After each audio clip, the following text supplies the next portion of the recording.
Donc on y arrive. La loi de reconquête, je recommence, de la biodiversité, article L132-3 du Code de l'environnement.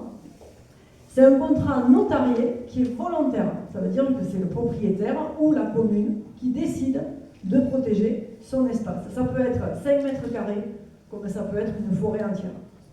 Il n'y a pas de limite, ni dans un sens, ni dans l'autre. Ça correspond à une ou plusieurs parcelles. Donc c'est un contrat notarié volontaire qui réalise l'ORE, les personnes morales de droit privé ou les collectivités, j'oublie. La durée de protection, c'est 99 ans maximum. Vous pouvez choisir 1 an, 10 ans, 20 ans, 50 ans. Je vous laisserai les questions à la fin. Donc ça, c'est 2 mesures de défiscalisation. Alors, l'ORE est dispensé de taxes et frais requis par un enregistrement au service de la publicité foncière, puisqu'après, on va enregistrer l'ORE dans le PLU. C'est-à-dire qu'on sera obligé de tenir compte que cet espace-là est protégé. On ne va pas pouvoir construire aussi facilement que ça, sauf pour les projets reconnus d'intérêt public. Parce que si vous avez un projet reconnu d'intérêt public, l'ORE, elle saute. C'est pas un remède non plus. Donc le propriétaire d'un terrain qui crée une ORE, donc, il est exonéré du paiement de cette contribution. Et ensuite, sur décision du conseil municipal, mais ce n'est pas toujours le cas, vous pouvez être exonéré de la taxe foncière. Mais ça, c'est sur décision de la mairie. Donc c'est pas gagné. Alors, ORE réalisable ou non réalisable? Pourquoi je mets ça en fait? Votre terrain est-il libre de tout projet? J'ai des personnes qui m'ont téléphoné en me disant on a signé le compromis de vente, est-ce qu'on peut faire une ORE? C'est un peu tard. Ou bien, si le terrain est déjà préempté ou si la personne a été expropriée, l'ORE n'est plus possible. Donc avant, nous, les associations qui allons accompagner les gens pour faire des ORE, on se renseigne d'abord pour savoir si l'ORE est vraiment réalisable. Quelle est votre motivation? Je vais vous dire pourquoi. J'ai des personnes qui m'ont contacté parce qu'ils avaient un conflit avec le voisin, ils voulaient protéger un arbre en pensant que l'ORE allait mettre fin au conflit.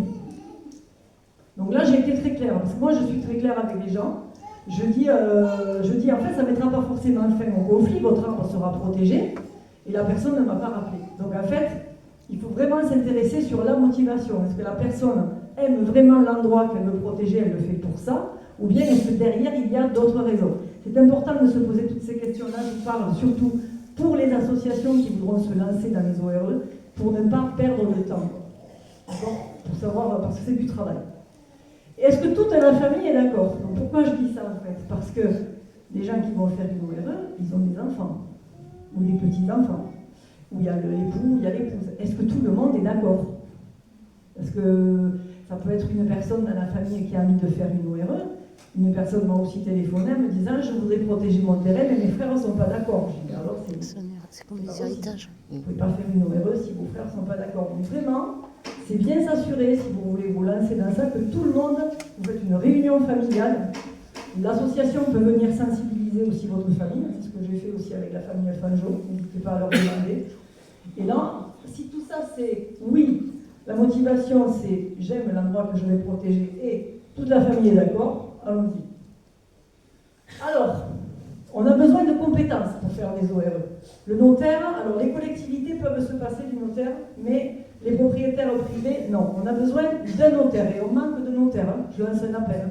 Moi, je travaille avec M. Benoît Hartenstein, vraiment quelqu'un d'extraordinaire, qui est en Moselle et qui a un amour des arbres incroyable. Thomas le connaît aussi, Benoît, il est vraiment super. On peut avoir besoin des arboristes, naturalistes, ornithologues. Pourquoi? Parce qu'on va peut-être faire un inventaire avant de faire l'ORE. Inventaire des arbres, inventaire de la faune, inventaire du sol. Ce n'est pas le contexte. Un horticulteur, botaniste, expert du sol et autres. Mais aussi, les propriétaires peuvent aussi réaliser leurs propres inventaires, parce qu'ils connaissent bien leur espace, et puis c'est l'occasion aussi de s'y intéresser encore. Et puis, avec l'aide, bien sûr, de l'association qui est là pour aider. Alors, l'ORE, c'est aussi obligation de quoi? Obligation de faire et de ne pas faire. Qu'est-ce que je dois faire une fois que j'ai fait une ORE? Eh bien, je dois faire un suivi. Je dois prendre soin. Je dois regarder si tout va bien, si les arbres ne deviennent pas malades, s'il y a les mêmes oiseaux que l'année dernière, si l'arbre résiste bien au réchauffement climatique. Donc, et de ne pas faire, alors là, c'est-à-dire que c'est une loi qui existe aussi, pour faire faire de votre espace naturel un endroit pour la biodiversité plus que pour vous. Ça, il faut l'accepter aussi. Donc là, on sort de l'ego un petit peu. C'est pour la biodiversité. Si par exemple, quelqu'un me demande, je vais faire une ORE, mais chaque année j'élague mes arbres, je dirais non, parce qu'on peut refuser aussi. Hein.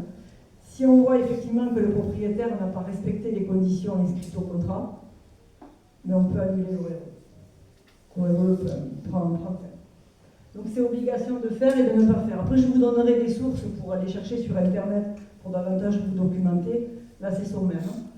Donc voilà, ça c'est une petite image pour montrer effectivement l'utilité de protéger les arbres, puisque les arbres et la faune sont liés.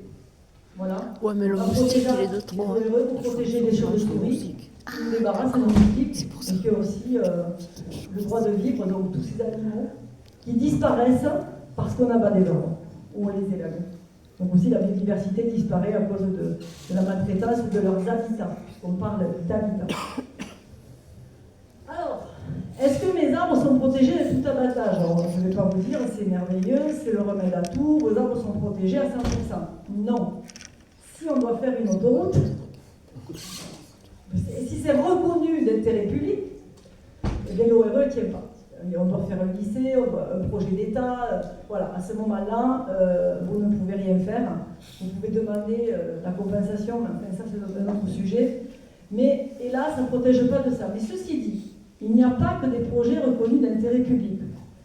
Ça protège de toute façon d'un maximum de projets. Et puis une ORE, quand un acte notarié est passé dans une mairie, le maire réfléchit davantage avant d'aller toucher le terrain. Pourquoi ?